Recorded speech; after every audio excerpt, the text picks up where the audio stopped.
তুমি যদি ডাকো আসবে? তুমি যদি ডাকো গাছটাকে আসবে? আমার নবী পাক বললেন, তুমি গিয়ে বলো, তুমি গিয়ে বলো আমার কথা, আসে কি দেখো। গাছের নিচে আবু জেহেল গিয়ে বলছে,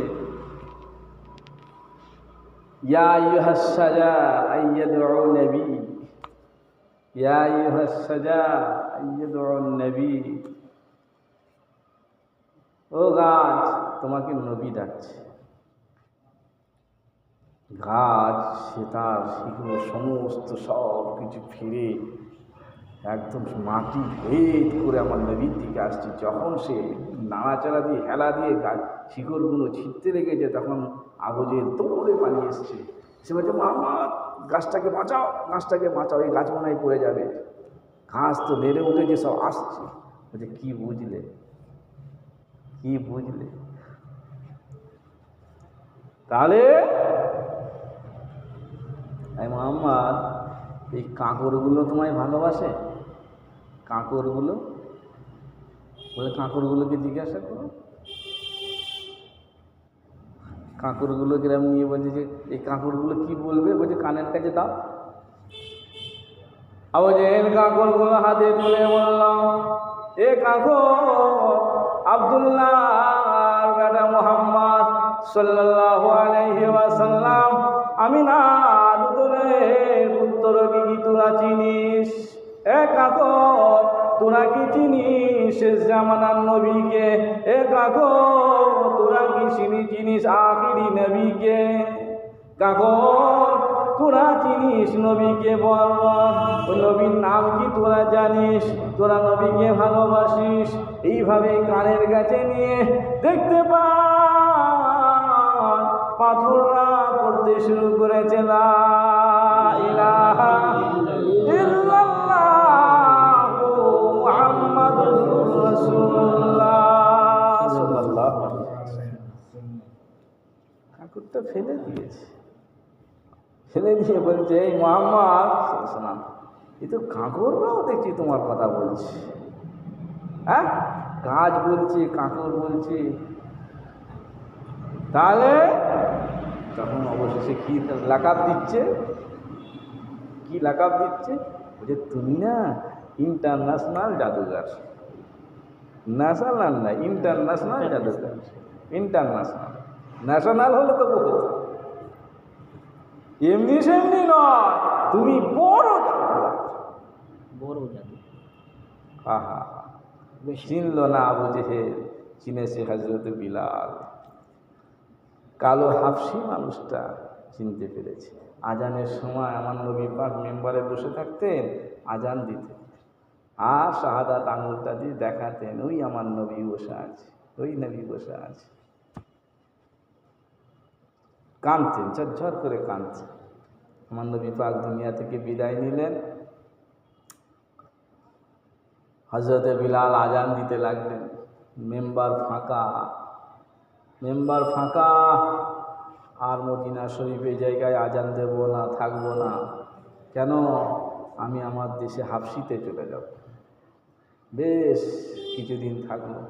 আমার নবী পাক আবার স্বপ্নেই বললেন, এ বিলাল, আমি নেই আর তুমি আমার মসজিদে আজান দাও না? আমি নেই তো কি হয়েছে? তুমি আমাকে ডাইরেক্ট না দেখতে পেয়ে স্বপ্নে তো দেখতে পাও, তোমার সাথে তো আমার কথা হয়। এ বিলাল, তুমি কেন এরকমভাবে করলে? সবাই চাই তুমি মসজিদে আজান দেবে, সবাই চায় সেই পুরাতন দিন তারা ফিরে পাবে, তুমি কেন চলে আসলে? যাও। বেশ কিছুদিন ধরে এইভাবে স্বপ্নে আমার রসুলে পাক হযরত বিলালকে পাঠাতে যায় মদিনা শরীফে, মসজিদ নববী শরীফে মুয়াজ্জিন আবার বড়।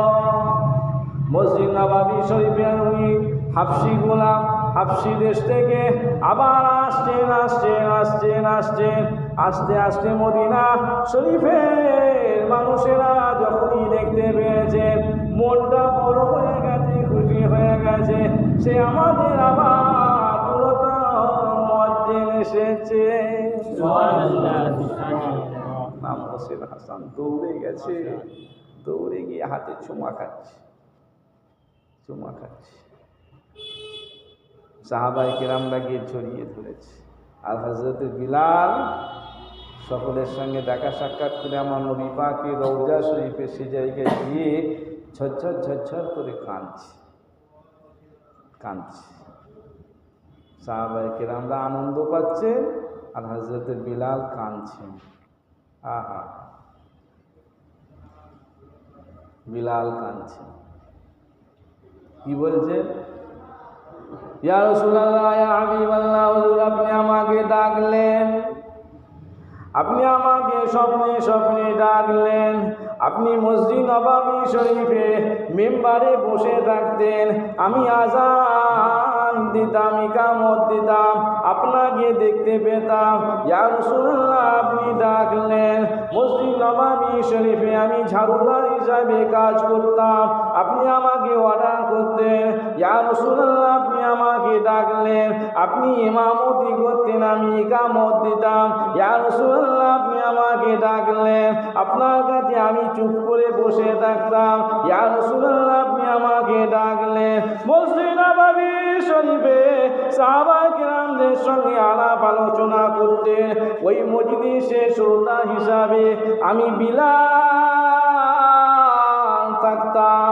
কিন্তু আপনি যে আজকে আমার আম্মাজান আয়েশা সিদ্দিকা হুজরা মুবারকে শায়িত হয়ে আছে, ইয়া রাসূলুল্লাহ, ইয়া হাবিবাল্লাহ, সহ্য কি করে আমি করব?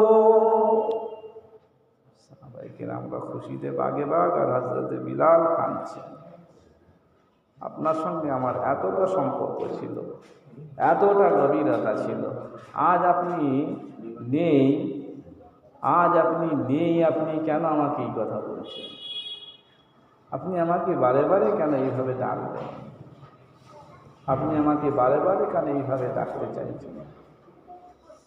বুঝতে পেরেছেন? এই হযরত বিলাল রাদিয়াল্লাহু আনহু যখন আমার রাসূল পাকের সহবতে আসেন, এ বাবা কম কষ্ট পায়নি গো, কম কষ্ট হয়নি।